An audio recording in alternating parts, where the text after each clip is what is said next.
Okay, we're back. Are we back?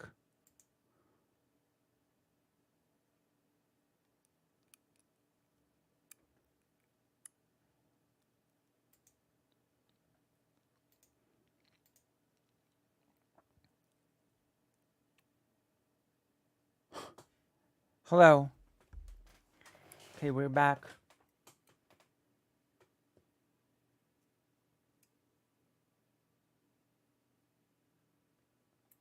Fatal mistake. Well then.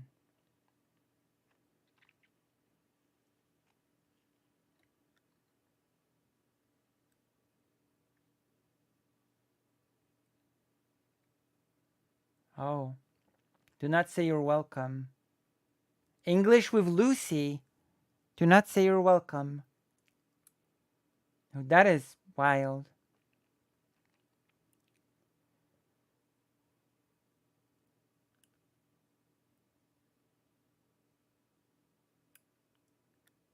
What?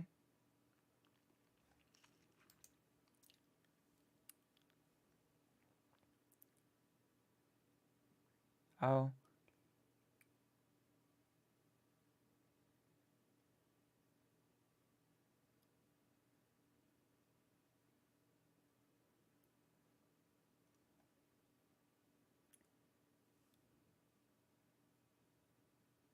Why wouldn't you say you're welcome? Now I have to watch it.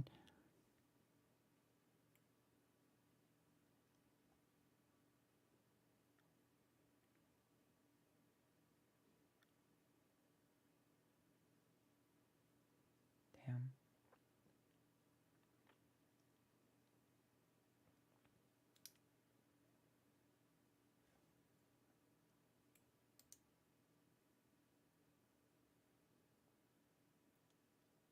Superman.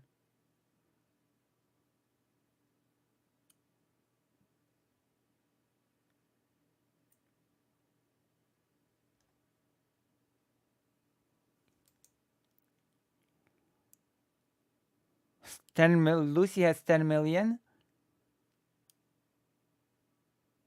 I want to watch that.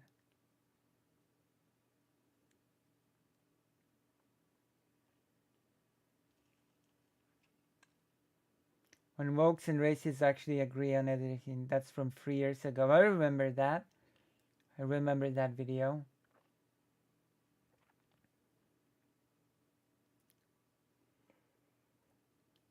Reaction to 12 Polish phrases that British people find hilarious. Let's see. Merit Paul. Let's see if they're really hilarious. We don't want to claim owning that video.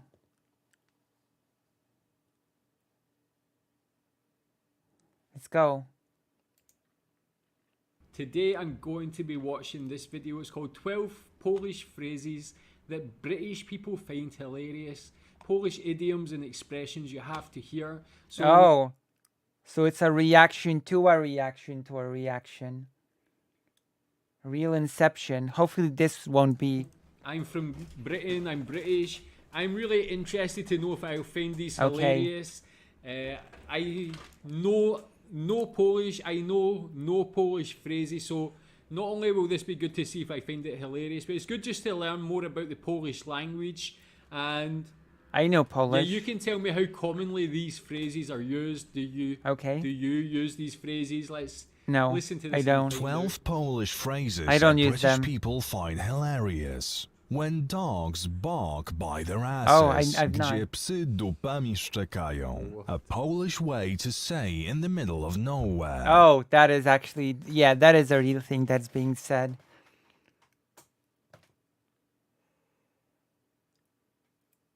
Although I'd say it means when dogs bark with their asses, not by their asses. I guess by their asses is more of a British thing. I don't know. I have a feeling in the US you'd say when dogs bark with their asses. You speak with your mouth, not by your mouth. Yes, it's where dogs bark. It's where, not when. Yeah, it's where, not when. And also, I think in the US you would say with your, not by. Okay, that is quite funny when dogs bark by their asses. Where and with. A Polish way to say in the middle of nowhere. I didn't think, reading it in the English version, that's what it would have meant. In the UK we say something like he's talking out of his ass. It means like when someone's saying something that's not true. I thought it might have a similar meaning to that, but a Polish way to say in the middle of nowhere. I don't get how it relates, but you can maybe tell me more about that. Okay, it relates because where dogs bark with their asses is basically, it's so in the middle of nowhere that strange things happen there. Why it means that, and tell me definitely, is that something you've used before? I was made into a horse. The Jewish festival of Hanukkah. Zrobili mnie w konia. Someone has made you look like a fool by tricking or deceiving you in some way. Okay. A similar English saying is, I was taken for a ride. Yeah, that's true actually. So it's like, yeah, tricked or deceived in some way. Voice. Yeah, we say I was made into a vosh. Taken for a ride. I mean, that has similar connotations to I was made into a horse. I guess you can ride a horse, but I was made into a horse. So I guess they're saying like horses are foolish in a way. But yeah, tell me again if you use that one. The thing with Polish is I find that even though it uses Latin characters, the Latin What is the thing with Polish? alphabet, I find it's like one of the hardest languages for me to read. Like Zrobili mnie w konia. It's a very interesting language. I definitely want to learn more about it, but it seems difficult. Similar English saying is, wypchaj się. Okay, go away. Get lost. I don't want to talk to you. Leave me alone. Okay, I can see that would be a very commonly used one if you're upset with someone. I mentioned on another video, the Polish people I've met are very straightforward, to the point. I can imagine that's something that would be... Same as me. I'm super straightforward and to the point. That's why you love watching me. Commonly said. Go stuff yourself. Yeah, again with the Polish wypchaj się is actually a pretty... language. Tell me how you pronounce something like this letter. But go stuff yourself with wypchaj się. Się. The last thing here is się.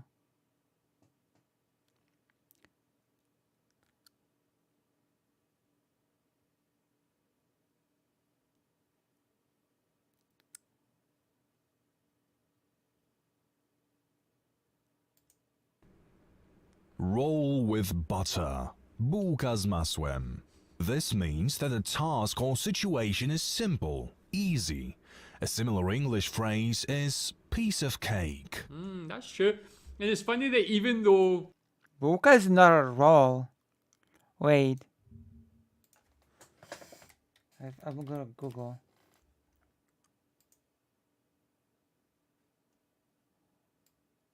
I'm gonna Google a roll. No, bułka is not a roll. What the? Why is... It just means bread with batter, actually. They have a similar meaning. We've used two different types of food. A roll with butter, I can see. Yeah, because it's as easy as, spreading butter on a piece of bread. That's the meaning of the saying. That something's as easy as just doing that. Actually, when you're talking about the meaning of this means a task or situation that is simple. I feel like actually a roll with butter is a better description than a piece of cake, because a roll with butter is just a very simple thing, whereas a piece of cake, it doesn't really relate to that. So actually, I quite like that. See? Yes, he got it. That Polish one, bułka z masłem. Bułka z masłem. Easily spreadable butter is a more recent phenomenon. Relatively speaking. Yeah, but you just wait for the butter to melt, you know? Usually when you buy butter in Poland, it's hard, you know? It's pretty hard. So you take it out of the fridge, you wait for it to become a bit more soft, and then you spread it, you know? I'm speaking about butter, not about margarina. What is the English equivalent of margarina, by the way?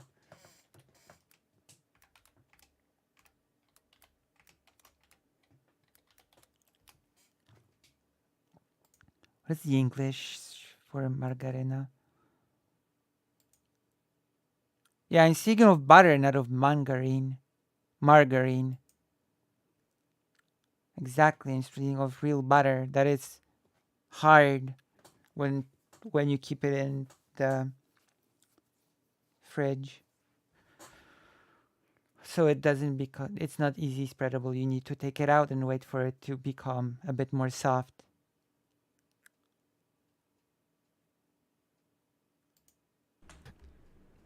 Bear's favor. Niedźwiedzia przysługa. The phrase refers to a favor which, when granted, ends up being more trouble than it was worth. That's actually, I like that one as well. Again, I don't know why it relates to bear, but it refers to a favor which, when granted, ends up. That's actually also used. Niedźwiedzia przysługa. You know? Trouble than it's worth.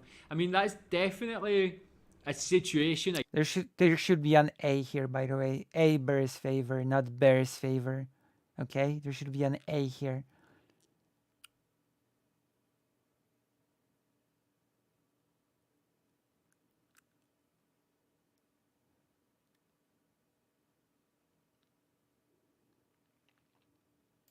I guess a lot of people would be in. Interesting to know that Poland has its own saying for that. I don't really know any similar one in English. Don't call the wolf from the forest. Nie wywołuj wilka z lasu. That's a common one as well. This basically means don't call trouble. You know? Don't, you know. Don't tempt fate. Exactly. A similar English That's better. That's actually better phrase than I have. phrase is let sleeping dogs lie. That's true as well, actually. Yeah, very interesting that, again, there's similarities in taking this thing, don't tempt fate, but we both use animals to describe that situation. But yeah, maybe like bears and wolves are... I mean, animals used to be scary. What happened, Somniu Static? Nie wywołuj wilka z lasu is a existing thing. I've heard it a lot. Like sleeping dogs lie means something different, I feel like.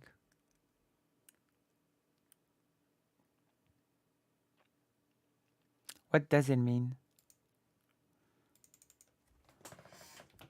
Let sleeping dogs lie, meaning to ignore a problem because trying to deal with it could cause an even more difficult problem. I thought about bringing up my concerns, but decided instead to let sleeping dogs lie. Okay, that's a very different saying.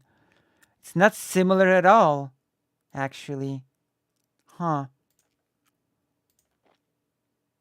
It's not similar at all. It's actually totally different. How weird.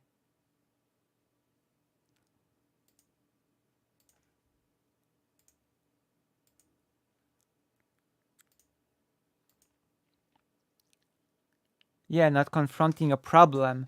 But don't call the wolf from the forest means literally don't do something that might bring us danger.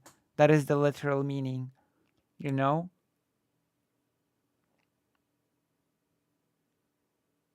Yeah. The don't call the wolf from the forest is basically don't bring danger upon us, you know?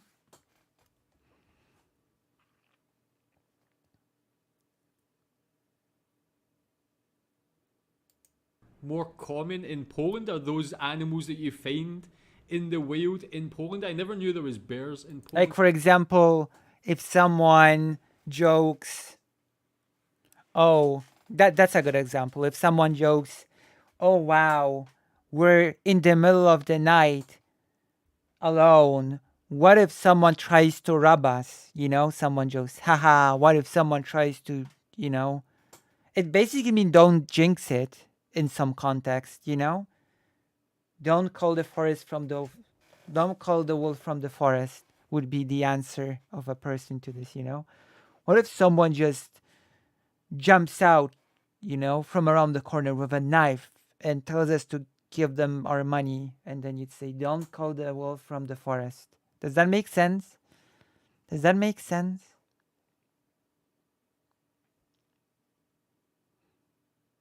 You know? Don't, you know, don't summon danger.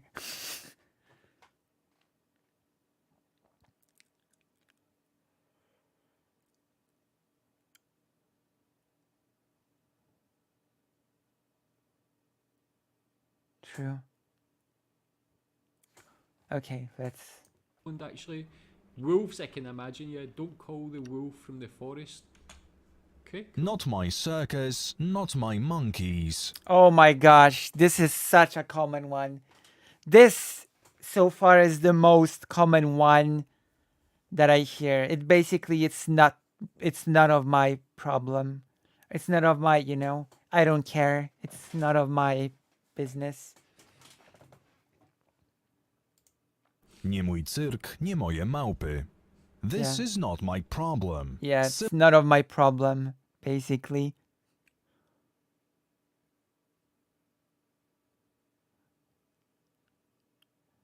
You use this a lot when you want to say this is your problem.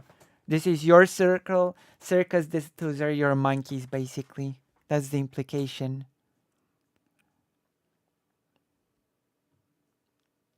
Interesting. Similar to not my house, not my rules.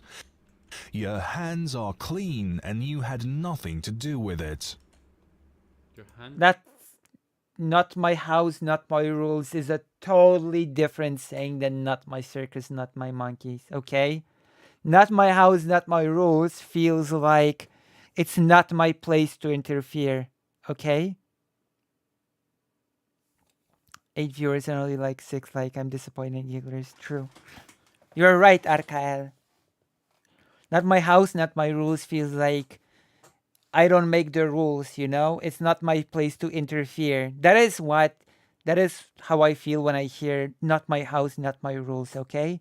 It's not my place to interfere. You know?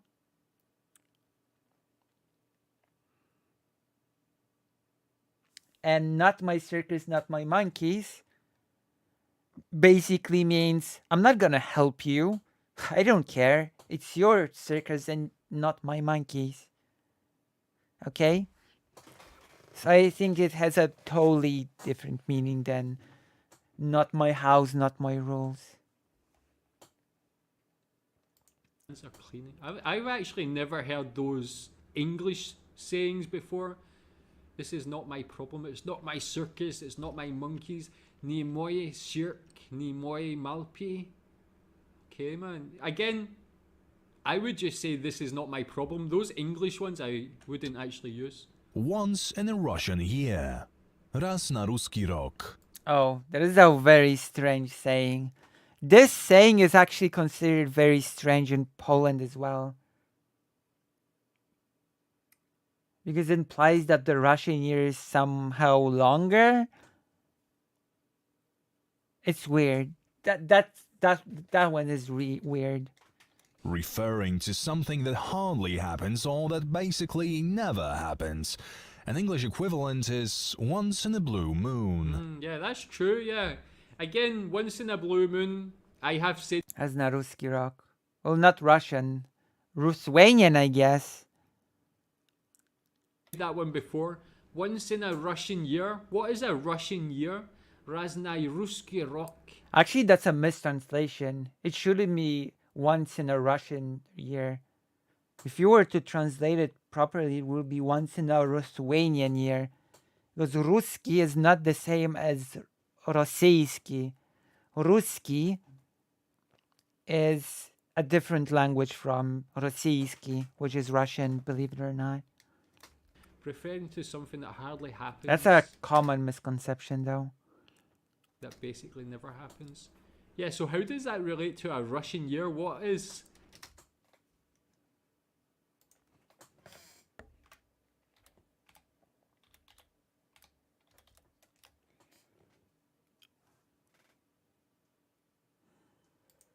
Does a Russian year never happen? Tell me what you think about Russia being Poland as well. I'd love to know your opinions. Razna Ruski Rok. Make bigos. Narobić bigosu. Oh. It shouldn't be make bigos. It should be to make bigos. To make a bigos. Hello, Gabriel. Yeah, it means to make a mess, basically. To make a big mess of a situation. Bigos is a Polish stew with just about every... Bigos is a Polish dish. Bigos is a Polish dish. True.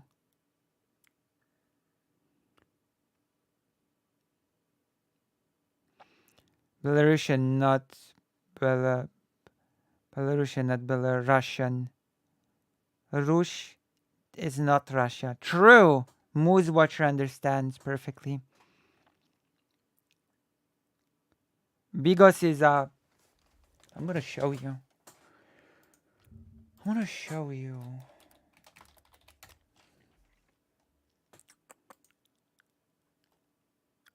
It's actually pretty good. It's especially good when you eat it with a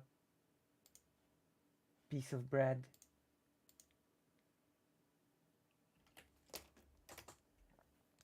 Bigos. Pronounced bigos. Often translated into English as hunter's stew, as a Polish dish of chopped meat of various kinds stewed with sauerkraut, shredded fresh cabbage, and spices.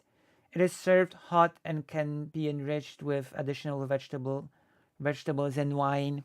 Originally from Poland, the dish also became traditional in the areas of the vast Polish-Lithuanian Commonwealth.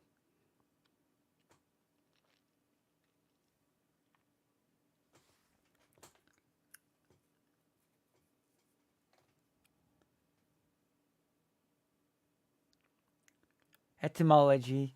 The Polish word bigos is probably of German origin, but its exact etymology is disputed. According to the Polish loanword dictionary edited by Elżbieta Sobol, it may derive from German begossen, meaning doused or basted. Jerzy Bralczyk similarly derives the word from archaic German begus, sauce. Alexander Bruckner has proposed German Blegus, piece of lead, as a possible source, referring to a tradition of dividing from strangely shaped flakes of molten lead dropped into water.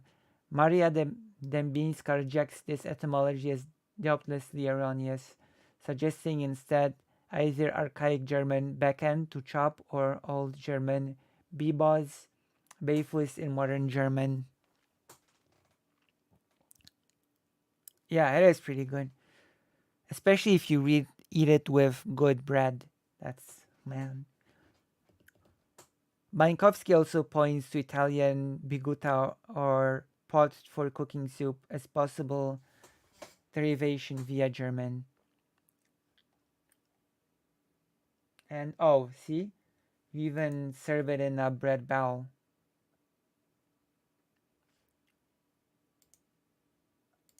But it's actually quite good. It's actually very tasty. It's been so long since I've eaten this dish.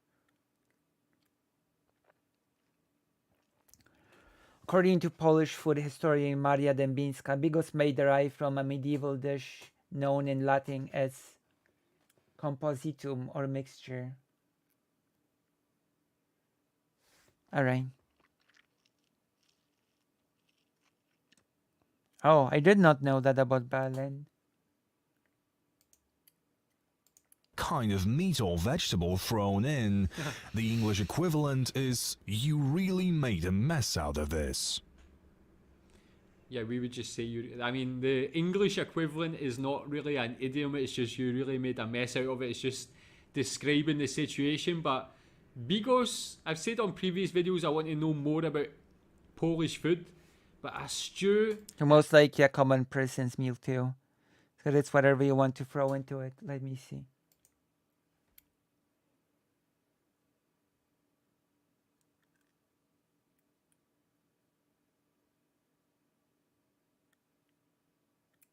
Probably. Made from cabbage, leftover meats and fruits. They are reminiscent of a rustic Polish casserole known as in various regions as pieczonka, prażonki, duszonki. Yeah, I think so. But it's good. It's really good. A lot of the most, interestingly enough, historically, some of the most commoner foods became some of the most staple dishes. There's a dish in Korea. I'm trying to remember the name. That basically was created from leftovers. Because people, by very poor people, and it became one of the more staple dishes in Korea.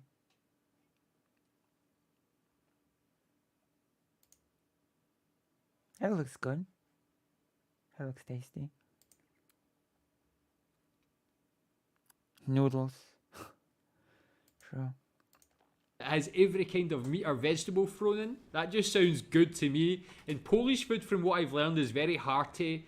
In my style of food, really. Narobic. Don't teach a father how to make children. Nie Oh. ucz ojca robić dzieci. I think this one's a bit self-explanatory. Don't tell me how to do my thing. That's basically the meaning of this one. Don't try to teach me my trade. Is basically what this one's trying to convey. The English version is actually as bizarre as Polish. Don't teach your grandmother how to suck eggs. It is nothing more than advice What? Suck eggs? given to a person that is unnecessary as they already know it. Probably they even have more knowledge about the topic than the person giving the advice. That's true, yeah. So don't teach your father how to make children. What is the English one? Is so strange. I don't find the Polish one there, don't teach your father how to make children. That is a perfect way to describe that. Because it's very, again, straight to the point. The father knows how to make children, so it's like... Everyone knows grandmother suck tons of eggs. That's so weird. Don't try to teach someone what they already know. The English one, don't teach your grandmother how to suck eggs. I have never said that. I know of it. Even me being British and speaking English, I don't even know what that means. I hope my grandmother has never sucked eggs, man. Think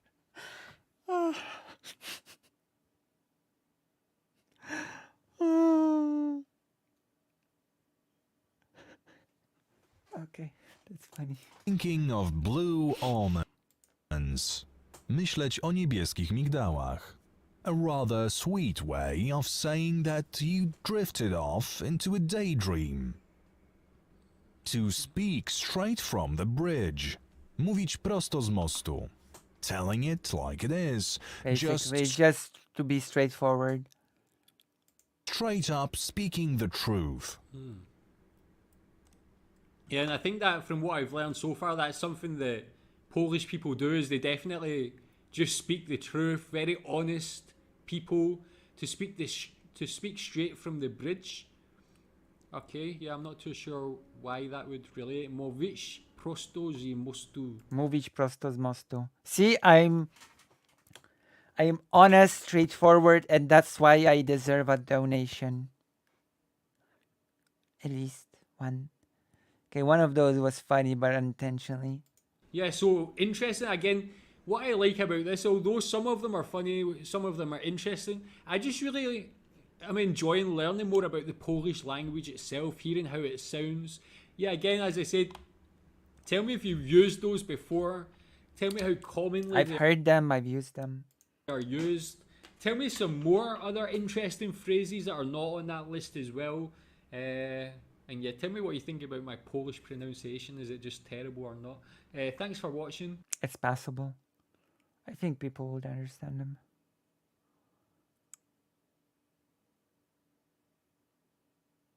I think frankness is also a Dutch stereotype. Nice. That means you also deserve a dough now. Excellent. That's me. We could click on the stream and then we would have an infinite loop or something, I believe.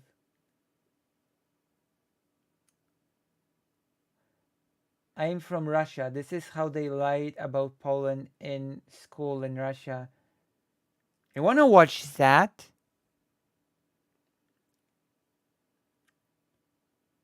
Those are the lies that we are told in Russia about Russian school about Poland.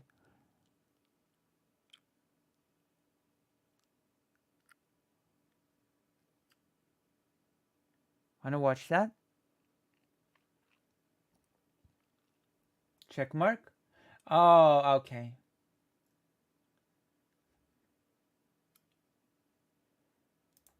I'm interested to see that later, so I'm gonna click it. Shulam Aleichem.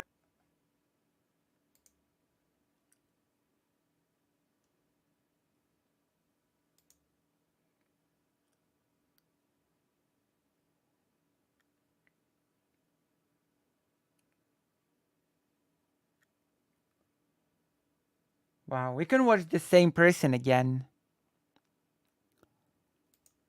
So I'm back with another. There you go. A big Polish fan this person is. Wow.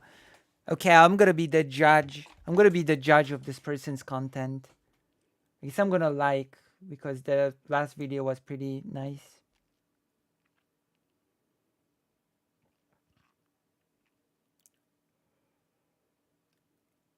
Okay, let's go.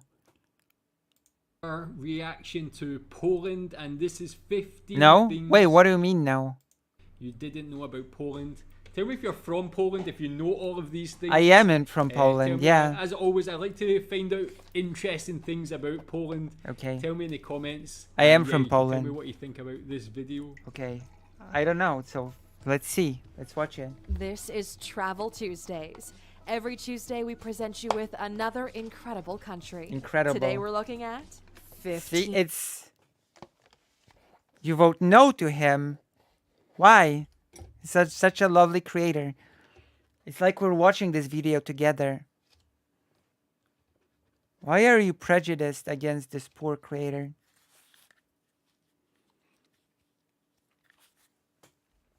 Things you didn't know about Poland. Poland. Welcome to alux.com, the place where future billionaires come to get informed. What? Hello, Aluxers. Excuse me? It's time to take a virtual tour of Poland. Today, we're taking you on a trip What? to one of Eastern Europe's most beautiful countries. Central Europe. As many of you already know by now, Poland has been a major player in modern history with their implication in the world wars. Due to their location and their Jewish community, they are by far one of the countries that suffered the most in the early 1900s. Although nowadays most people visit them because of the concentration camp It's the grave of the unknown soldier. museums, there's so much more to Big Joel did a video on them, I think. Poland than just post-war trauma. It's a vivid country with welcoming people that carry the Eastern European mark, medieval I welcome you. architecture, and lots I of welcome culture. you. Out of all of their 38 million citizens, over 80% of them go through university, but at the same time, they are very, very religious. Pope John Paul II was from Poland, and they take great pride in that. Yeah. Great pride in the child abuse enabler. If you're new Pope. here, welcome. Be sure to subscribe and follow us on Instagram at Alux. Besides a very tough language, a brutal history, and a lot of smart people, Poland is a hidden gem of Europe, and we're going to let you in on its secrets, beauty, and luxury. Oh my god. Let's get started. Do I know all of the secrets? Let's see. Let's learn. Let's learn the secrets. Number 1. Many famous actors and directors are of Polish descent. Oh damn. Have you ever thought about the backgrounds of the most famous celebrities? No. Not all of them are Americans or British. I don't care about celebrities.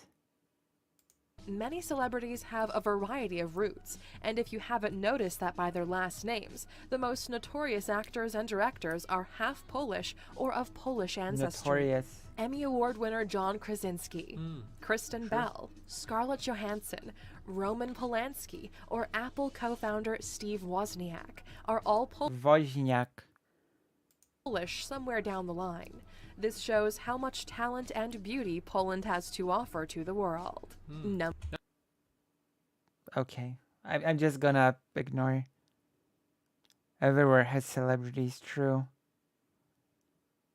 Don't first put Roman Polanski in there. Well, being of Polish ancestry doesn't make you not American. That's true. I never knew Scarlett Johansson had Polish ancestry. Tell me. This is the old city, by the way. The old town in Warsaw. Isn't it cool? It was rebuilt after the war and was rebuilt using the same materials to the extent that it was possible. Which actor, famous personality of Polish descent are you most proud of? Is the best? But actually, as you can see, that's actually a great I don't care about celebrities, so I don't know. list. Maybe I'll make a reaction to some famous actors and actresses who have Polish descent or who are from Poland. Number 2. Fashion and beauty is really big in Poland. In Europe, Italy and France are the most Listen, I'm ashamed. I wear very basic clothing because I cannot afford. For now. notorious players in the beauty and fashion industries. The biggest and most luxurious brands are located there, and Oh. most people forget about the others. Take notice, because some big brands we all know and love are actually from Poland. Wait, really? Starting with beauty, Inglot Cosmetics, that recently launched a collection with JLo, was founded in Poland. Max Factor was founded by a Polish woman, and Helen Rubinstein founded a brand that was acquired by L'Oreal later on. Fashion-wise, Reserved and Mojito are 2 Polish brands. That's interesting as well, yeah. So obviously, I looked at Polish inventions recently, and I seen how important. I didn't know that. As you can see, I just, donate, okay? Donate. Donate, and I will be able to be fashionable as well. Poland is to the world with its invention, but I never really knew it had such an impact on fashion as well, so that's quite interesting. Number 3. They still kiss hands when meeting ladies. Very gentlemanly. Basic manners have changed so That's not really such a big thing anymore. No, that's not really. That's not really a common thing. much over the years. People nowadays shake hands or kiss on the cheek the most. There used to be a time when a man would kiss a lady's hand when meeting her as a sign of respect and courtship. If you're not a member of the royal family, then you may not be so familiar with all these habits, but in Poland, they're still pretty common. Here, men will still kiss a girl or a woman's hand when meeting her, and even though it might seem bourgeois, Throne. Ah, that's right. You have some black boots on wishlist. I forget the name. That's right, I do. it's cool. It's simply good manners, so get used to it. Yeah, tell me if that's true. Is that something you do? If you That's not a common thing at all. done, like, is that what you do every time you meet another female? I Number never 4. knew that. There aren't too many immigrants. We all learn about the world wars in history class. There aren't too many immigrants, huh? That video is 2 months ago. That video has not aged well. Not many immigrants, apart from, you know, the couple of million people from Ukraine, but I guess Ukrainian people don't count. Why not kiss guys' hands? That's not true in general. In fact, I see more and more immigrants actually. Especially there are a lot more people of color than there used to be. There are a lot of Vietnamese immigrants, right? Yes, correct. But in fact, which used to be not a thing completely in Poland, more and more black people live in Poland, you know?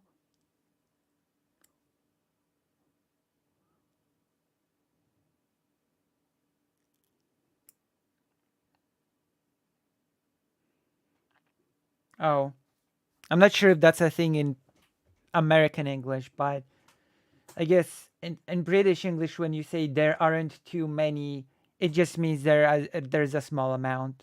It's not meant to say there could be too many, but there aren't.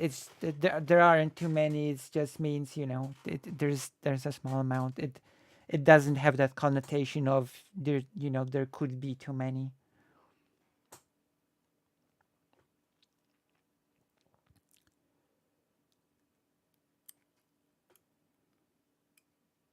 It's sort of a part of this way British people communicate, you know, in a not straightforward way, you know, like when you see a small amount of something, you're not, there aren't too many of these things here, are there? You know, something like that.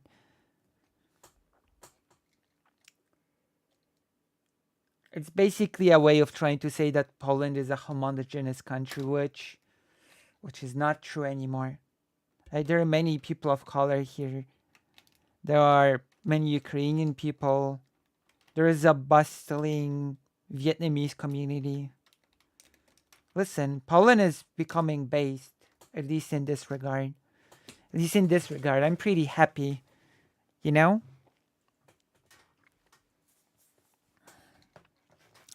And as I've said recently on stream, Warsaw, the capital of Poland, is actually surprisingly safe. You know? I was once going to my mom, like, in the middle of the night. So I traveled by bus. I went out of the bus. It was well after midnight. There was no one in sight. It was dark, empty, and quiet. So I started going to the subway because I have to go to the subway to go by the subway to my mom's. And on the way to the subway near a huge building, I saw tables from a restaurant because when it's warm, some restaurants have their tables outside. And the restaurant was locked, and there were two women casually sitting by that table. One person was white and one person was black. Both women. So I think it was pretty telling that two women were feeling safe to just talk casually in the middle of the night.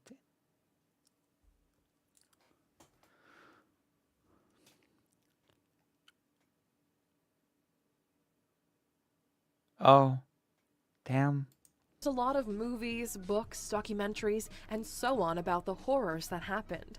Since Poland suffered the most from genocide, some of the after effects still haunt its citizens. True. Nowadays, Poland is a very homogenous society where people look at you very... It's not because of the genocide that Poland was a homogeneous society. It was because of the USSR. Let's not distort reality here. But it's not as homogeneous anymore. curiously if you're black or Asian, and for that reason, Sorry? where people look at you very curiously if you're black. No, that's not true. That's that's a straight up lie. This is from 2 months ago. That's... I cannot speak for rural areas, okay? I cannot speak for rural areas. But in Warsaw, if you're black or Asian, nobody will care.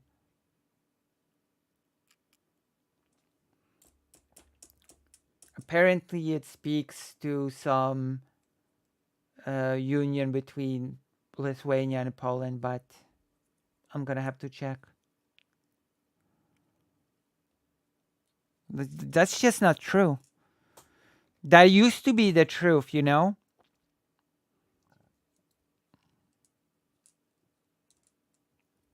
It used to be true that when you were Asian or black, people would look curiously at you, you know, in the 60s or the 70s. But now, nobody will care. Nobody. In fact, when there would be black people on the subway, I would actually note if people were weird about it. I actually was gauging the racist levels of Poland, of Warsaw citizens. I was happy to know that nobody cared, nobody even batted an eye. So there you go. I conducted my own special research. And just, that's number 4 is just a lie. Or Asian, and for that reason, there isn't too many African or Asian migrants there. That's also a lie. That's a flat out lie. How old is this video?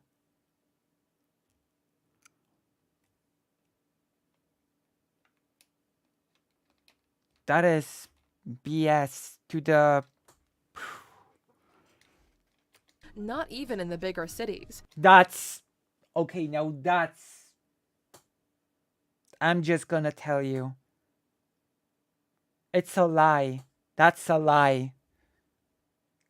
There are Asian people because there's a big Asian community, and there are black people.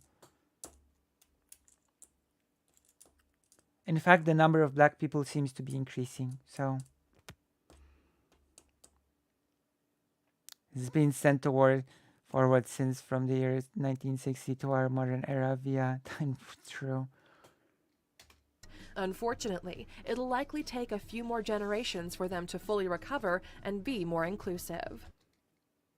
That's just bullshit. I'm sorry, that's just...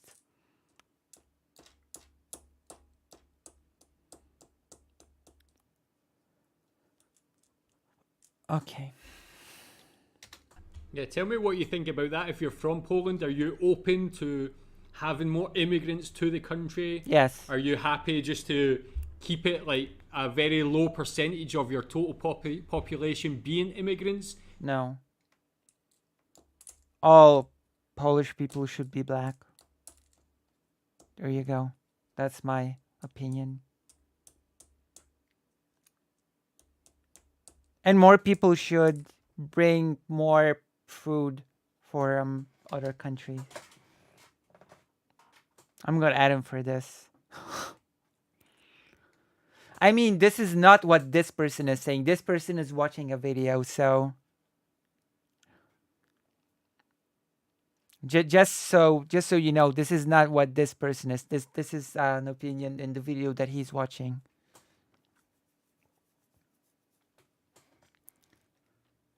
Do you see benefits? Do you see only negatives to that? When I've learned about the Polish economy and seeing how much There are only positives. That there are only positives objectively.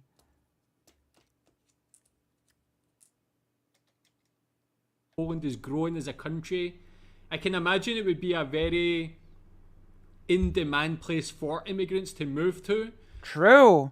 You're right. It is. You're right. The racist government has actually... Oh God, we're actually getting into the other topic that I wanted to talk about. The hybrid warfare. So tell me about that and what you think the future holds for immigration in Poland. Number 5. The richest man in Poland has a net worth of $3.7 billion. Oh, okay. If you didn't know this already, looks young. Poland is pretty much among the fewer countries that dodged the financial crisis of 2008. Even though the crisis was not that bad in Poland, there's still not the country with the most billionaires. The richest Okay. person in Poland is Sebastian Kulczyk, the son of Jan Kulczyk, the richest Oh yeah, I know about these people. man in Poland. He inherited his late father's Yeah, he does really just want to learn about Poland. This person's heart seems to be in the right place. I'd agree. investment fund and now runs it with his sister. The father just looks evil. Maybe I'm stereotyping, but the dad just straight up looks evil. You know? Like a villain from some story. Dominika. He's now the president of the company and together with They both look like villains. his sister took over the $3.7 billion fortune. Yeah, tell me what you think about him. Do you know him? Is he someone who's popular in the media in Poland? Tell me what his reputation They both look evil.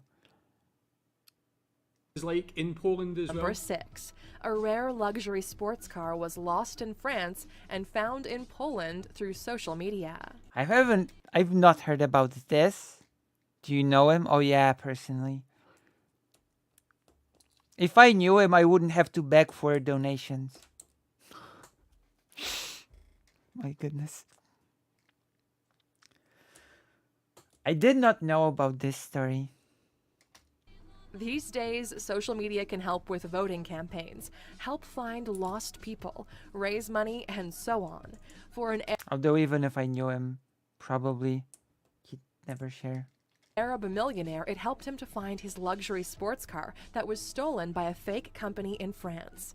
It was actually more like a scam, and we're talking about a Lamborghini Aventador, which was one of roughly 5 models in a This is the first time I'm hearing about this.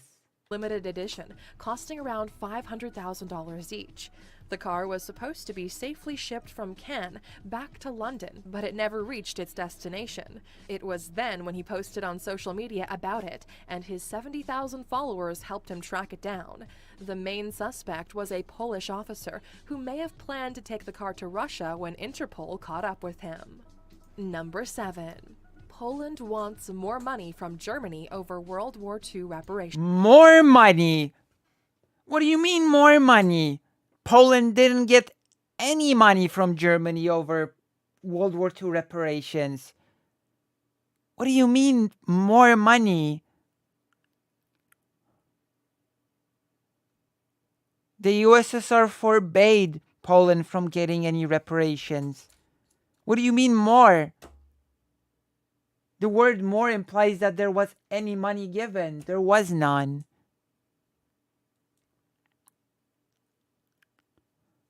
Well, I get to look at, of course. Like, what? And yes, that ship has sailed. And the far-right government actually pushes for reparations, which is not going to happen. But it's used as a political propaganda tool as well by the far-right government. Yeah.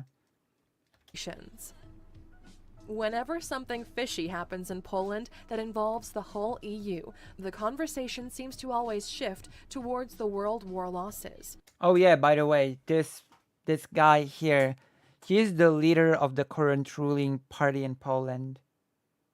This guy is in charge of Poland for all intents and purposes. He's like this shadowy leader of Poland, just so you know. This guy is in charge because he rules the party that rules right now. If Germany dares demand explanations from Poland officials regarding their behavior or changes, it backfires. Recently, some Polish officials demanded that Germany should pay post-war reparations because the 1.3 billion euros it was paid are not enough to cover 1% of the losses and damage they created. Unfortunately for them, Germany was highly punished for what they did during that time, and they may not get any more money out of it. More? Wait. Poland was... What? Okay, I have to look this up. Like, Poland was forbidden from taking any reparation from Germany by the USSR.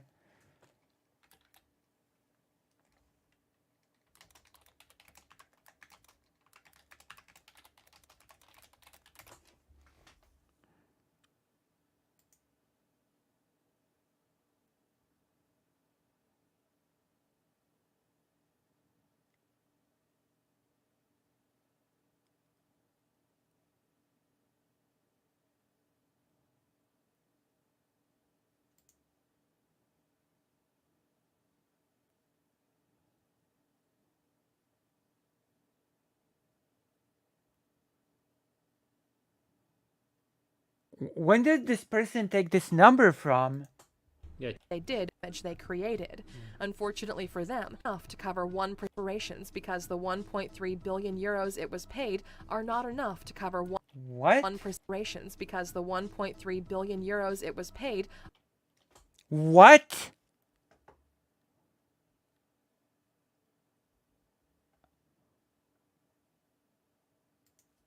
What?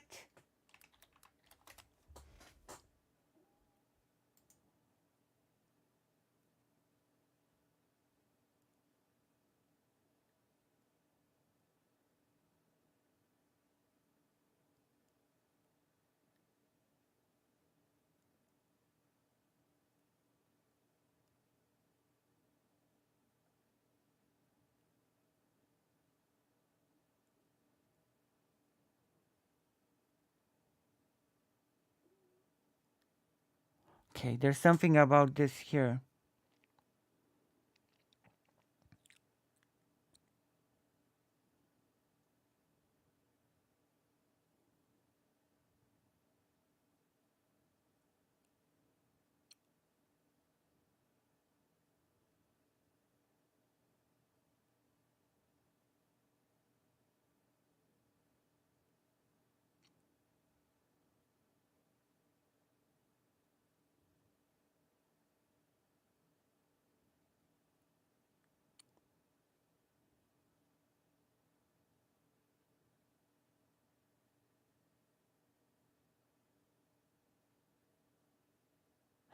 Oh.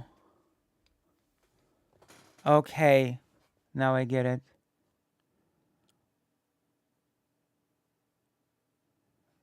So it happened in the 90s. In the 90s, Polish citizens were given money.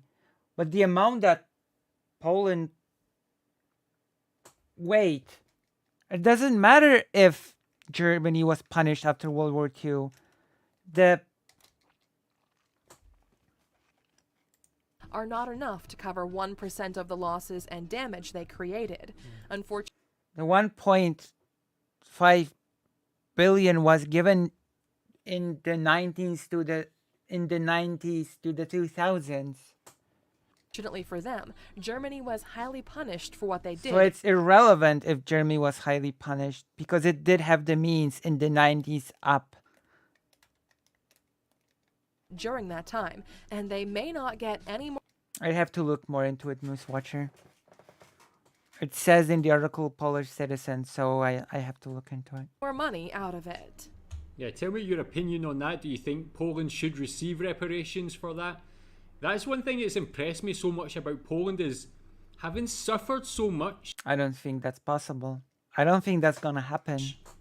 To have like the country and the way it is at the moment so prosperous and growing so well and such a great economy, great, very highly educated people, as it mentioned at the beginning, a beautiful country.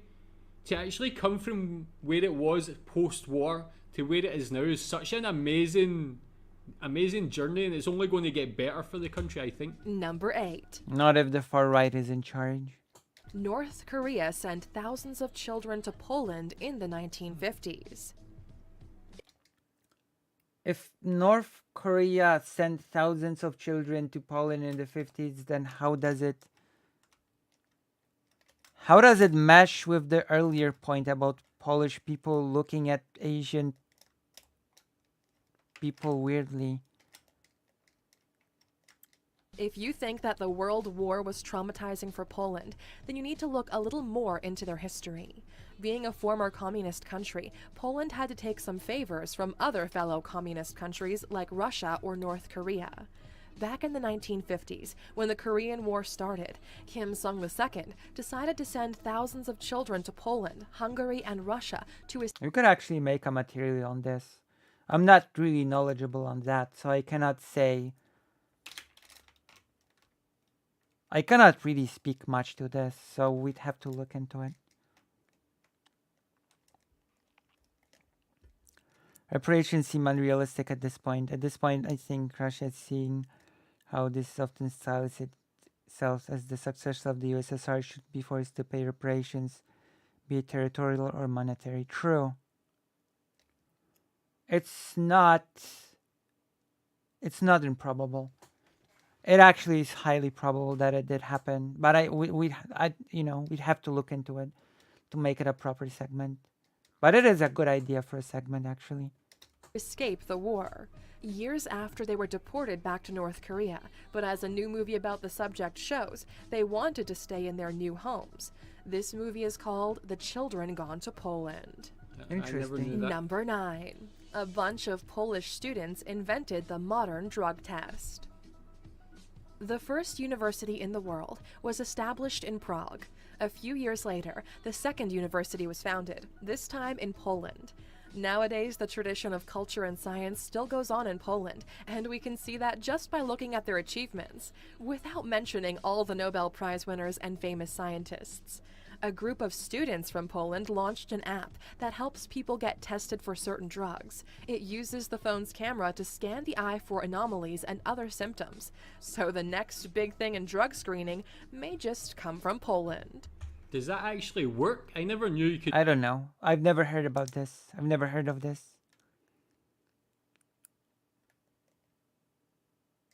Just test by looking at the eye. That sounds interesting.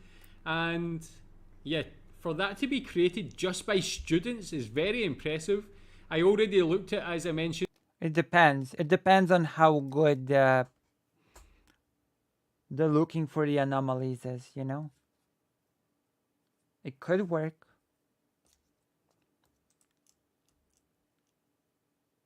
The modern drug test.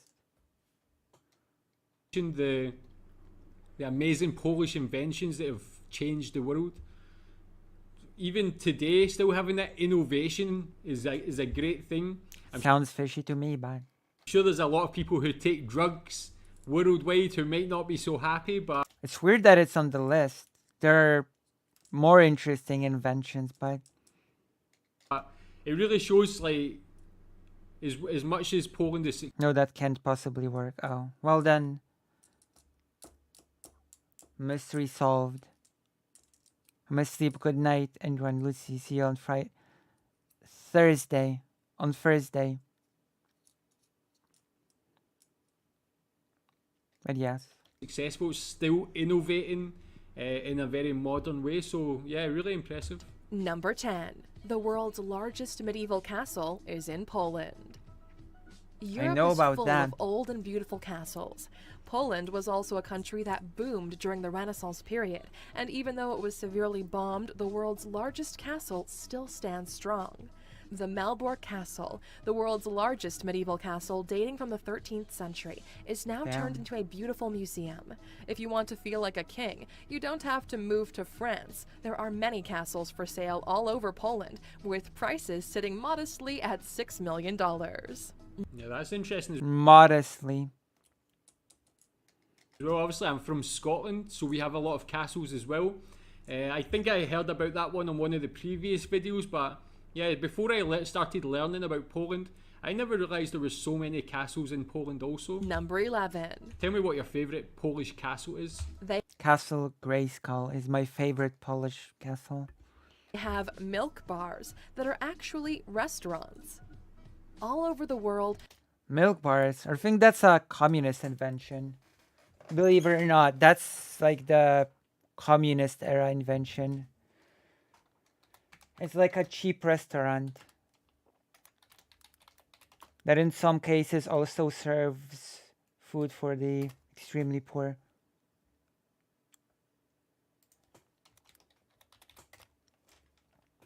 I'm gonna look at the wiki for the Bar Mleczny.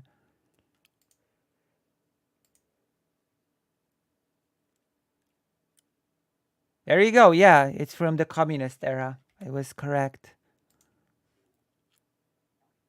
And a milk bar is just a cheap restaurant for that makes food accessible to people. Basically, we're gonna look at the wiki. Bar Mleczny.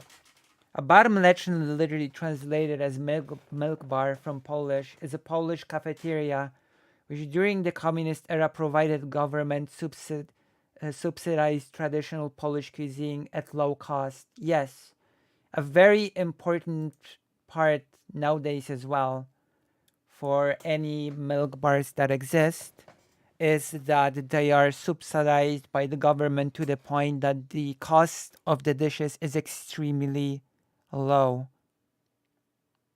You know?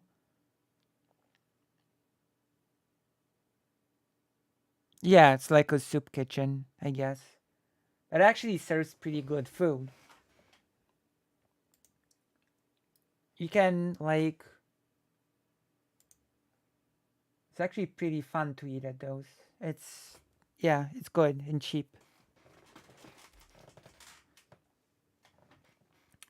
The name comes from the cheese cutlets, which were often sold when meat was rare.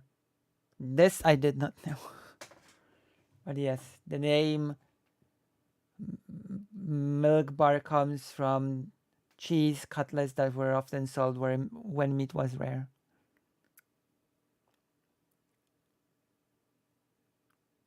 Oh, never mind. The first milk bar called Mleczarnia Nadwiżanska was established in 1896, so long before communists. In Warsaw by Stanisław Dłużewski, a member of the Polish landed gentry. Although the typical bar mleczny had a menu based on dairy items, these establishments generally also served other non-dairy traditional Polish dishes as well. The commercial success of the first milk bars encouraged other businessmen to copy this type of restaurant. As Poland regained its independence after World War I, milk bars appeared across most of the country. They offered relatively cheap but nourishing food, and thus achieved even more prominence during the economic depression of the 1930s and World War II. After the fall of the Nazi regime, Poland became a communist state in the Eastern Bloc. Contrary to official propaganda, the majority of the population was poor. Oh. Well. Ouch. Damn. I guess that's bad news for fellow traveler, huh? And even moderately priced restaurants were derided as capitalist. During the post-war years, most restaurants were nationalized and then closed down by the communist authorities. In the mid-1960s, milk bars were common as a means of offering cheap meals to people working in companies that had no official canteen. They still served mostly dairy-based and vegetarian meals, especially during the period of martial law in the early 1980s when meat was rationed. So Poland was an extremely healthy country by necessity. The prevalent idea at that time was to provide all people with cheap meals at the place of their employment. At times, the price of the meals served in the workplace canteens was included in a worker's salary. However, there was also a large number of people working in smaller firms that had no canteen at their disposal. Because of this, during the tenure of Władysław Gomułka,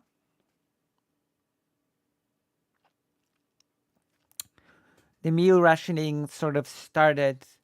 It ramped up in the 1980s because of the martial law. Me and my Drees are going to the old Molocho milk bar. Wait, where is that? Wait, where are you, Titan Uranus? Where are you?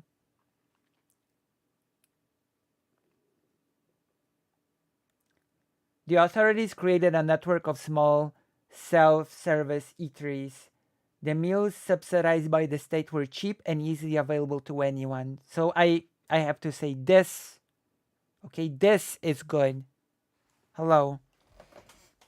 I do remember Clockwork Orange. It's the famous movie. It's one of the it's one of the most famous movies ever made, I think.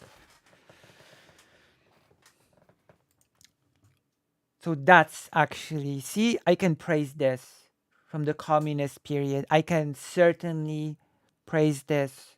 The government subsidizing cheap meals that everybody can afford. That is something that should be done by governments all over the place, you know, including the US. Apart from raw or processed dairy products, milk bars also served egg, omelets, or egg cutlets. Actually, Poland started sort of reopening.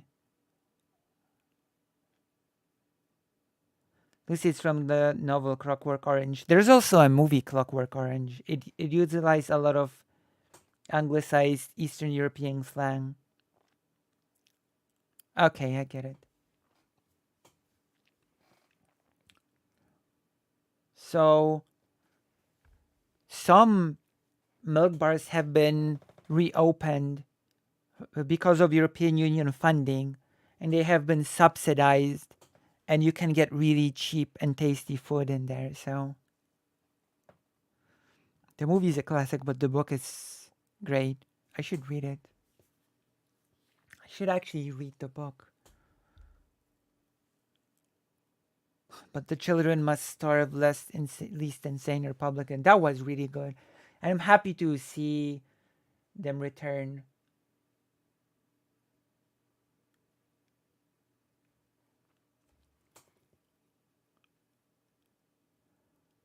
Could that be considered part of the reparation? I guess, yeah. It was funded by the European Union.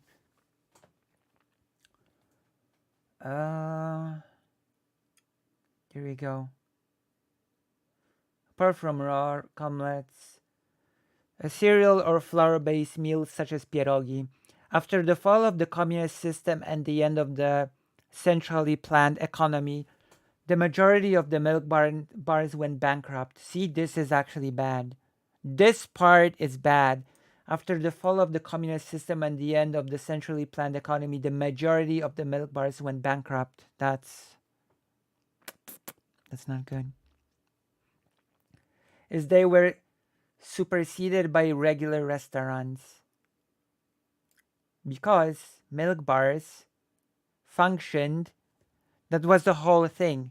They were kept afloat by the government, but they served food at very low prices. Extremely low prices. However, some of them were preserved as relics of the communist era welfare state to support the poorer members of Polish society. In the early 2010s, milk bars began to make a comeback. I remember that. Good times. They became small, inexpensive restaurants that took advantage of PRL nostalgia while providing good quality food and customer service. That's true. Yeah. Due to their good locations, milk bars often fall victim to gentrification and are defended by activist groups. Today, milk bars are privately owned but partly subsidized by the state, which allows it to offer low prices, which is good. Okay? And that is the story of the milk bars. So we can now return to the video. The movie follows the book pretty well, actually, as I recall. Oh. Okay, so we can now continue.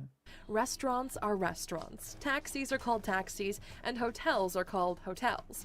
This international convention is very useful until someone decides to change that.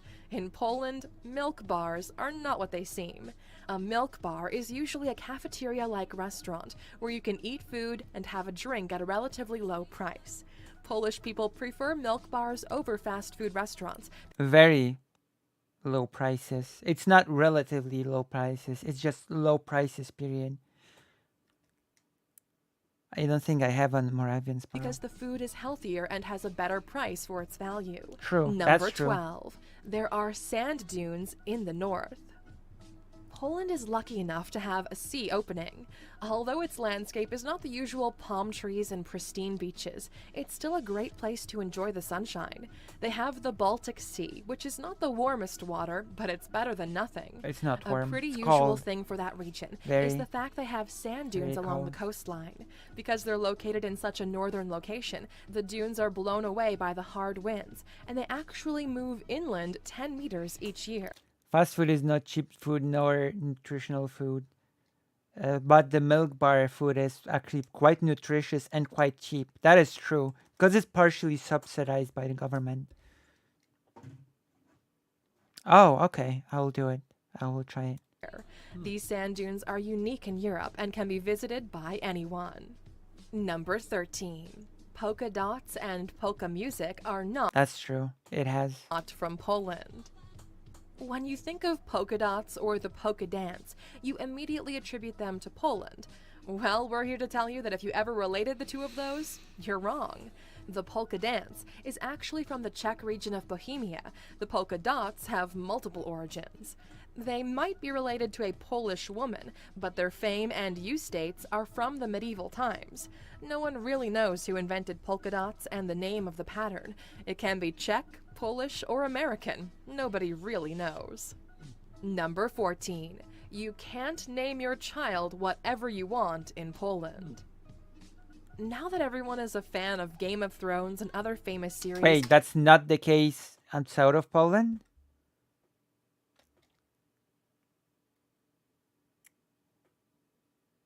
the naming Wait, of what a was new the now that 13? can't American. Nobody really Oh. knows in Poland. Now that everyone is Wait. Can you not name a child any way you want in the US, for example? a fan of Game of Thrones and other famous Yeah, I thought that as well. series, the naming of a new baby has become way more interesting. Modern parents strive to give their babies the craziest and most unique names they can think of. In Poland, such behavior is not tolerated. You can't just go in and name your baby girl Daenerys. At the civil registry office, you'll be advised to choose a name that is appropriate, and you'll be given a list of names which are not recommended. If the name is too weird, they can refuse to register your baby, and you'll have to go to court to settle it. Yeah. I agree with that, man. Some of the names I've seen people being called in like the UK, in America, it's just going to embarrass the child when they get older. It's just I don't understand what goes through their head. But it's good to see Poland has some sense. Tell me what the weirdest Polish name you've ever heard is. Number 15.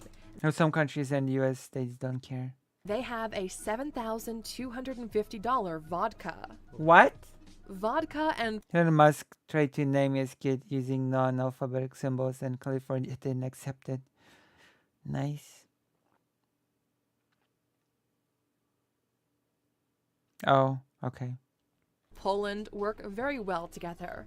They've been well-known vodka lovers and exquisite producers Why is of that this a- alcoholic beverage for quite a while. Polish people like hardcore alcohol, and they're not afraid to craft specialties and expensive concoctions. A few years ago, Poland launched a limited edition of their Belvedere vodka called Okay. Belver Bears, Belvederska, probably. exclusively for the Cannes Film Festival. It was a beautiful bottle design in collaboration with DJ Jean Rock for the festival's parties. They Damn. priced it at $7,250 per bottle, including the plexiglass bear that holds it. Well, Alaxers, that's all for Poland. Oh my gosh. Okay, so yeah, that was quite interesting. Yeah, definitely never knew any of those, so it's good to find out things I never knew about Poland. Tell me if you're from Poland, if you knew these things and what you think about them. I'm from Tell me how Poland. important vodka is to Polish people as well. Is it your I mean, Polish people drink a lot of it, that's for sure. I don't drink practically at all. Yeah, I don't really drink alcohol at all. The only alcohol I drink is the New Year sip of champagne. I mean, I've had Czech alcohol. Their cider is good. The traditional historical beer was marketed as such, not so good. I have to give Polish drink a try sometime. Poland has warm beer, hot beer with herbs and spice. I've had Polish vodka before and it was really good. You're not supposed to really drink vodka alone without anything because it's like, you know? Like it's better to like, it's even better to take a bit of Coca-Cola and add the vodka to it, unironically. That makes it more tolerable to drink. You know? People do that, you know? You take cola and then you add the vodka into it and then it becomes maybe more drinkable. I especially, like before,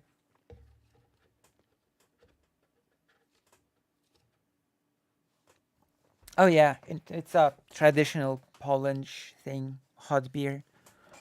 But yeah, I didn't drink alcohol before, and now I feel like I just can't drink alcohol because I'm taking HRT, which affects which I've been warned that affects the liver. Which, if I have one thing affecting the liver, I will definitely not drink anything that would affect the liver more. Does that make sense? Zebediah, Ezekiel, and Zachariah, Ebenezer, Idris, like Ebenezer Scrooge. What's this? So I've been Oh. You want me to watch this next? We're binging this person. We're binging this person's content right now. Is that a good idea? Isn't this person gonna be angry at us for binging their content?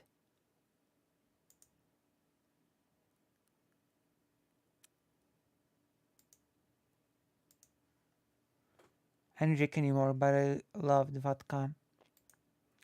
Whenever I drank vodka, I added cola to it, you know, to make it less.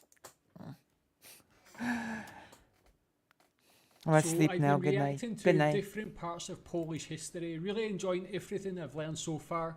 As I mentioned before, Poland has such a very interesting and unique history. And one of the recommendations that someone gave me to check out is this one. It's called Winged Hussars, the deadliest It is tolerable cavalry with force orange in the juice. Yeah, history yeah, of mankind. Now that's a big title. We just have to add something that has, how should I put it, taste. You know? You have to add something that gives vodka actual taste, is what I'm saying. I unfortunately have never heard of the Winged Hussars before, but that's the good thing about this channel is I can learn about things I never knew, and I'm really excited to learn about it. So tell me if you know about this, the Winged Hussars, the deadliest cavalry force in the history of mankind. And yeah, let's watch. What hype? So hyped. It was utilized so much in the Polish-Lithuanian Commonwealth.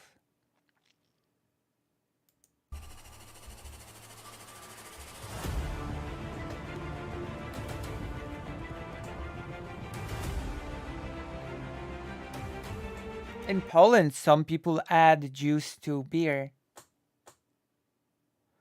Went over hussars a little bit, didn't we? We did. Very famous.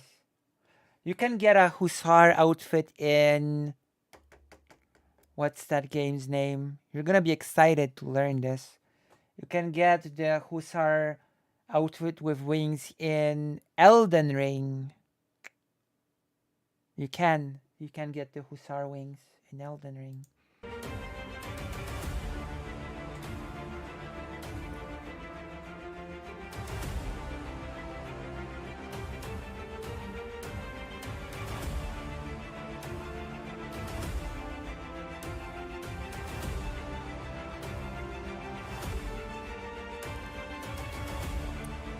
Oh.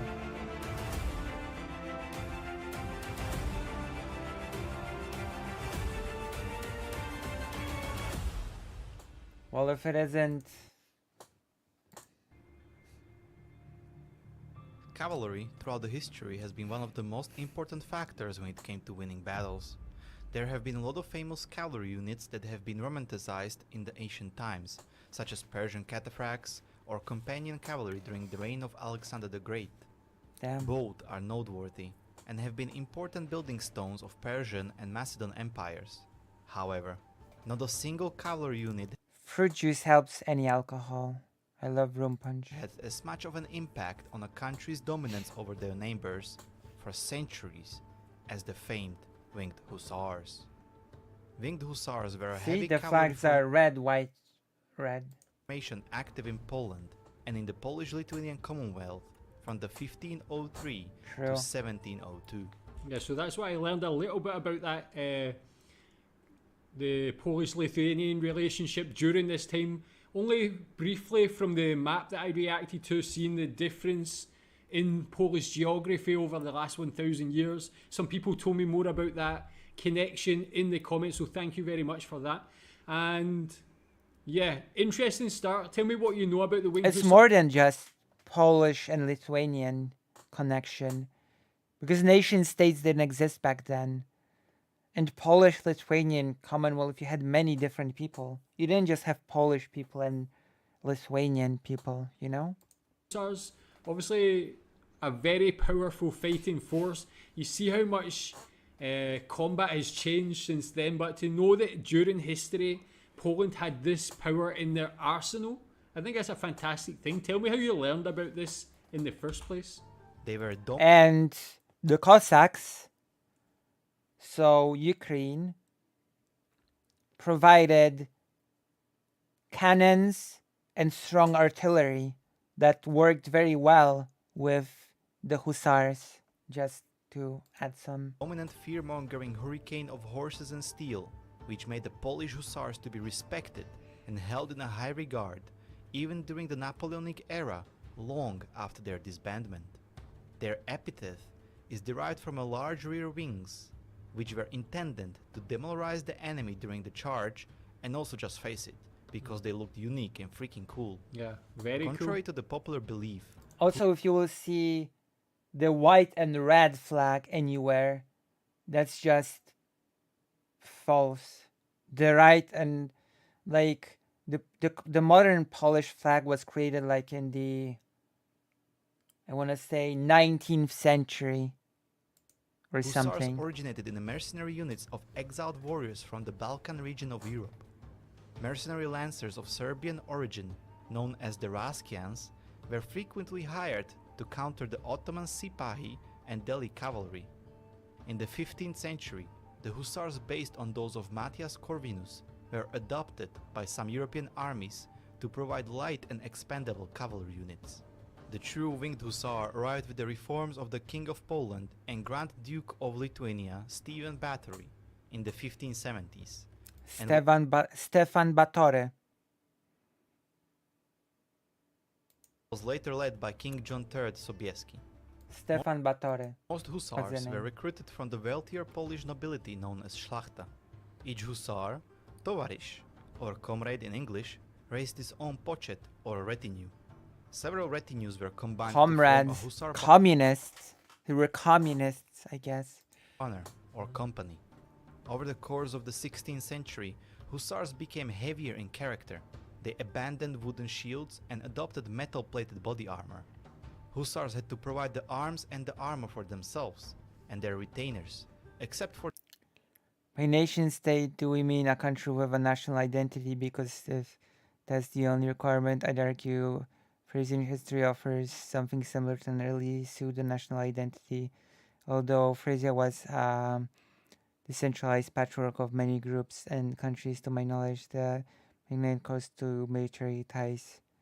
By nation state, I mean one component is a nation that has a national identity, and the belief that a territory belongs to that nation, okay, that a bordered territory belongs to that nation, and that there is a state, okay, that protects the interests of the nation, that represents that nation within those borders. That is a nation state. A state that represents the nation, which is sort of defined as belonging to that territory, owning it, and having primary control and say over that bordered territory. That is a nation state. You know? It's a bit different than having like an identity. Even though like national identities as we understand them today formed in the 19th century as well. If that makes sense. for the lands which was provided by the king. The lands was the main offensive Keep in mind, Jewish people had an identity of being Jewish, right? The Jewish people knew that they were a Jewish people, but it's not the same as having a national identity. In fact, many secular Jewish people before the war, the Second World War, were not Zionists because they felt uncomfortable with being framed as a modern nation.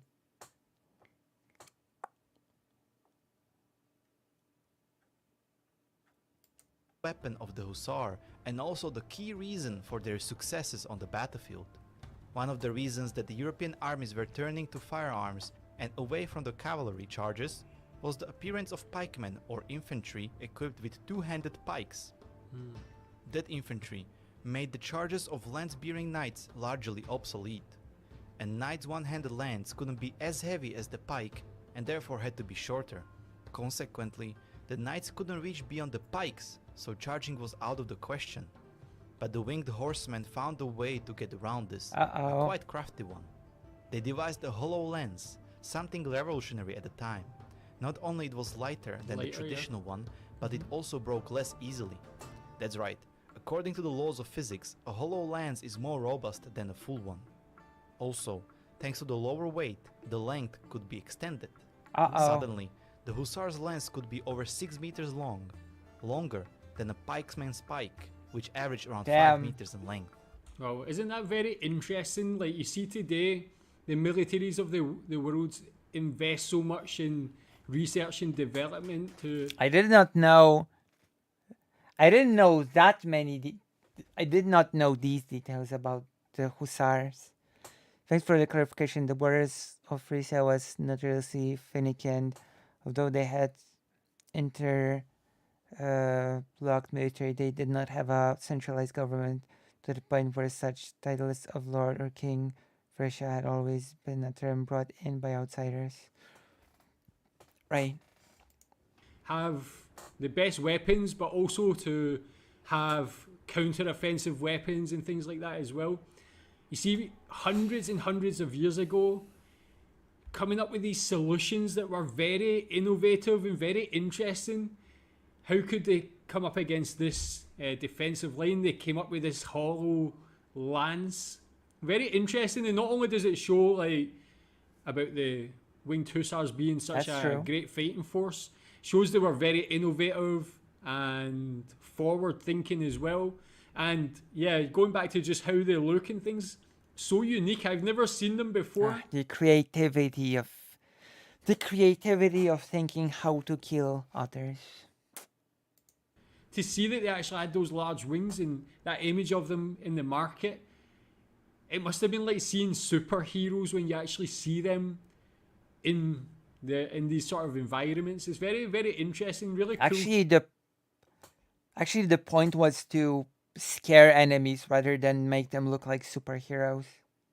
But you know, the wings actually apparently also made a very distinct noise, which actually also make the fear factor bigger. To be learning about this.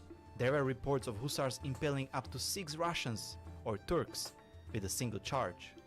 Moreover, the shabla, or saber in English, was carried on the left side, and several types of the sabers. See, like, you can see that the Polish-Lithuanian Commonwealth weaponry was definitely on the more eastern side than the western side. And the Polish-Lithuanian Commonwealth saber was a pretty big example of that. Were known to include. I've seen people put the modern Polish flag on them. Yeah, and that's a mistake. Putting the modern Polish flag on them is a big mistake. Hussars, including the renowned Szabla Husarska. Some hussars used battle axes and even war hammers. Later, they proved their adaptability when they embraced pistols. They protected themselves with an armor made of steel which was light, weighing around 15 kilograms. For riding, they used light Turkish saddles.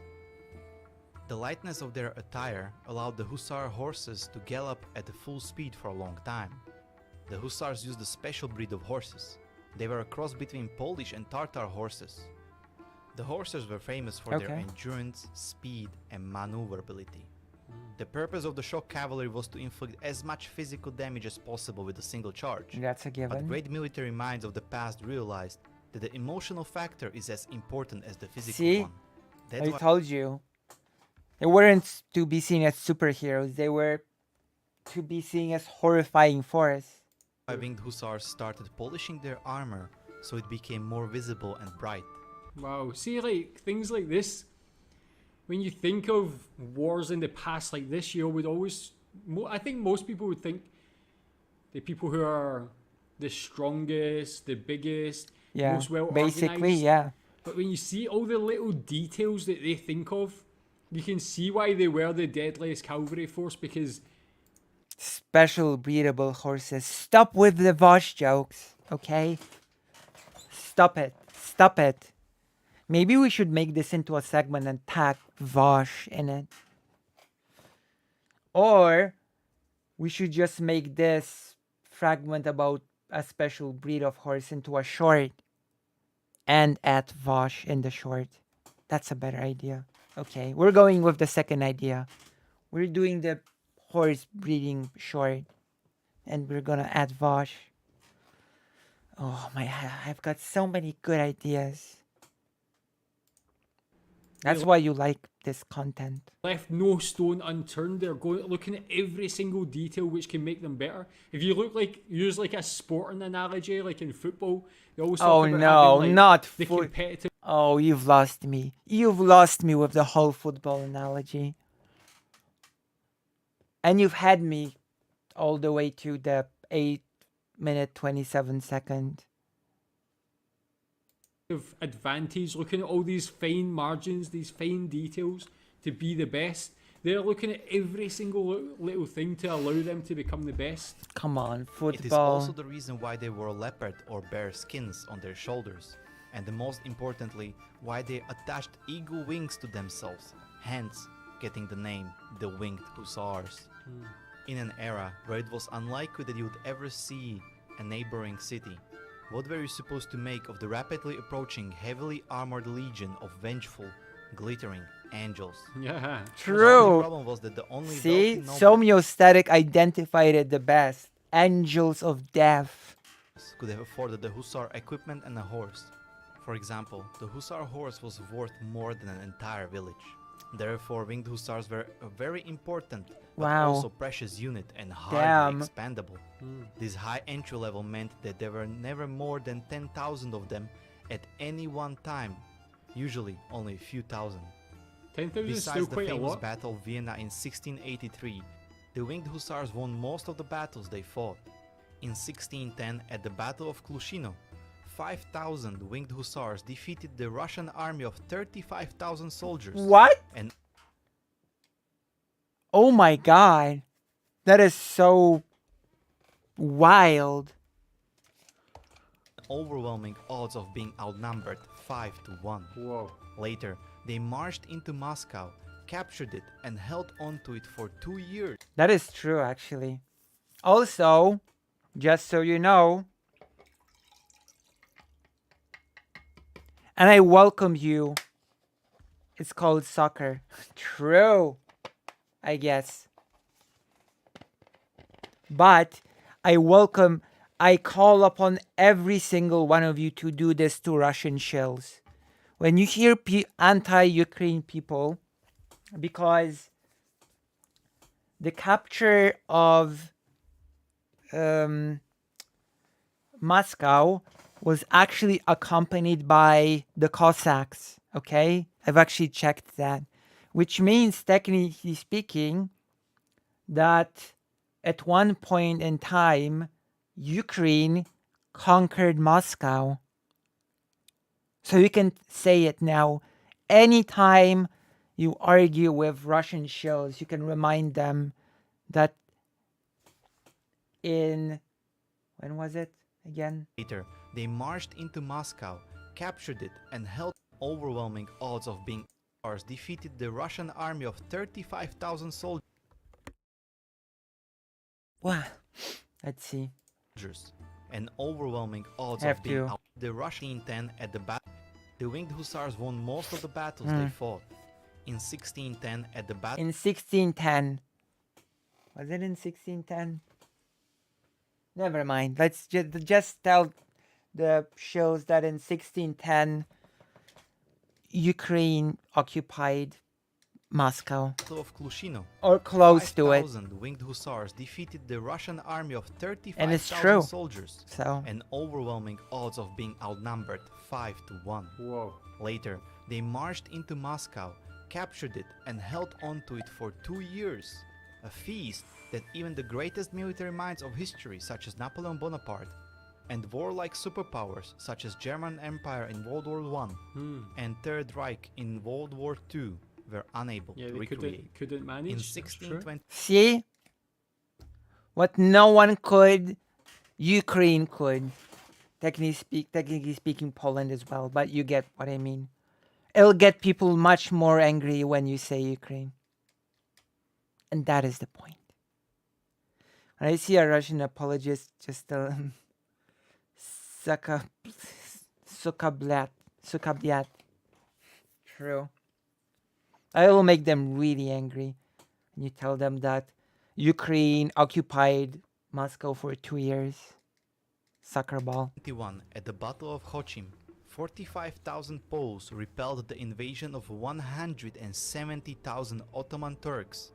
The Poles entrenched themselves and the Ottomans laid the siege. However, the winged hussars' counterattacks were devastating to the Ottoman army. On one occasion, 600 winged hussars charged against 10,000 Ottomans. They broke their lines and drove the Ottoman janissaries back to their camp. Perhaps the most famous was the Battle of Vienna in 1683. The Ottoman Empire was just days away from conquering Vienna and putting the Christianity in the Europe in danger, possibly establishing a new hegemony over the Central and Christian Europe. Which is interesting because the Polish-Lithuanian Commonwealth assisted Austria, which Austria soon after partitioned the Polish-Lithuanian Commonwealth together with Russia and Prussia. So helping did not pay out or pay off in this case. However, the king of Polish-Lithuanian Commonwealth, John III Sobieski, arrived just in time to save the day. He Yeah, led and Trzeci 18,000 Sobieski. horsemen to charge down the hills, which became the largest cavalry charge in history. The victory was so decisive that it eventually led to the decline of Ottoman Empire and created a power vacuum in the region, which was later used by the Austro-Hungarian Empire. Whoa. Yeah. And then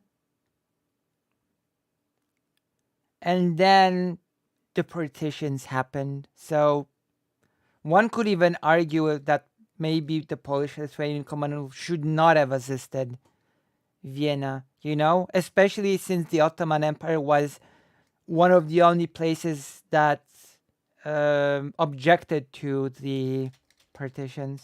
I mean, this is something that everybody should know about. Everybody from Europe, especially. Such a momentous occasion. Christianity in Europe could have been wiped out. The whole complexion of Europe could have been so different if it wasn't for the Winged Hussars. And that's on the defensive side of things.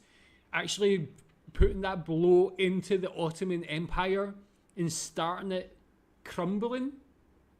Bringing down an empire, the Winged Hussars, that's fantastic. Tell me how they're remembered. Damn, this person is such a big fan of anything remotely Poland or Polish-Lithuanian Commonwealth related. What a fanboy.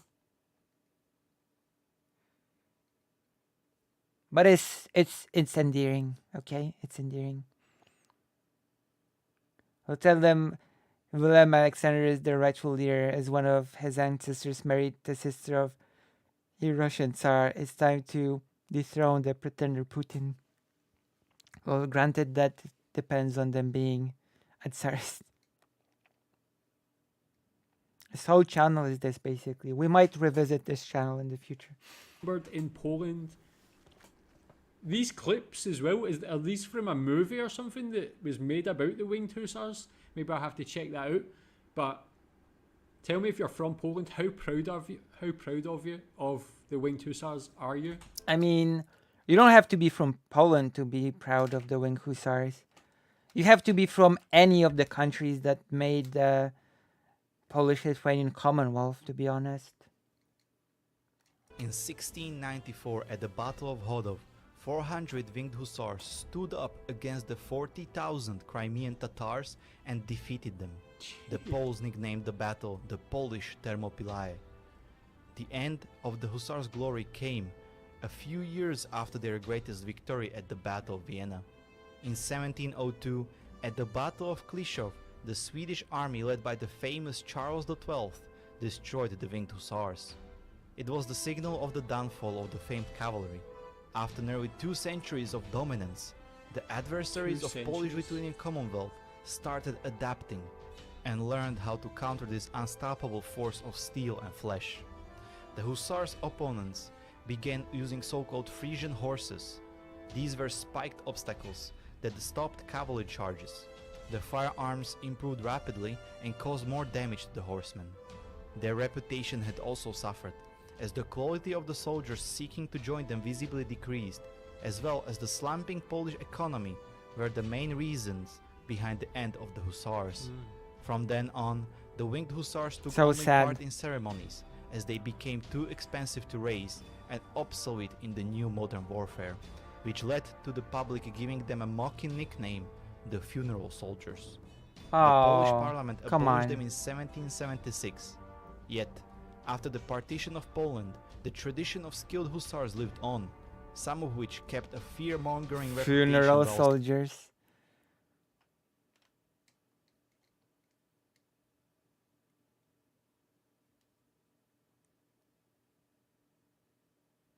True. Serving in Napoleon's armies. Today, the hussars are but a memory that conjures the lost glory of Poland's early modern period. Some of their accessories have become prized elements of the museum collections. At Kornik Castle, there are 3 lances. At the Wawel Royal Castle, you can see a winged suit of armor. Cool. While on display at Warsaw Polish Army Museum is an ornate hussars horse stack for parades. The Polish hussars are depicted on the commemorative 200 zlotych gold coin and the badge of the Polish Army's 1st Armored Division is inspired by the armor of the Winged Hussars. Whoa, that's so Despite their fall from grace, their unique innovative design and legendary fearsomeness means that their image has continued to last through all sorts of stories for the last 230 odd years since their dissolution. No doubt, the Hussars will continue to inspire many for years to come. The Winged Hussars were the deadliest cavalry in the history of humankind. They won most of the battles they fought, even when outnumbered by the enemy. The sight of the Winged Hussars inflicted fear in the hearts of the opponents. They achieved a See, legendary again, Hussars inflicted. That's like a pretty, you know, I wouldn't call it a Western inspired outfit, to be honest, you know? Even when outnumbered by the enemy, the sight of the Winged Right? Hussars inflicted fear in the hearts of the opponents. They achieved a legendary reputation. The stories about their feats circulated across the Europe, Russia, and the Ottoman Empire. Everyone knew and feared the angels of death. Whoa, that was awesome, man. I feel like really privileged to learn about them. Such an amazing fighting force. Actually, the Polish-Lithuanian Commonwealth took a lot of its outfitting styles from places like, well, the Ottoman Empire. Not just their ability, but sorry. just something simple like the way they look. It's so unique in the history of warfare. I've never seen soldiers look like that before. But yeah, looking or hearing about how I'll see you, Moose Watcher 123. Thank you. outnumbered they were, such small pockets and small amounts of them taking on so many opposing armies and being successful, for the longevity of it as well, for a couple of centuries, such a long time that they had power and were this amazing fighting force. Thanks for watching. That cut off so abruptly. The World War II better soldier of Poland.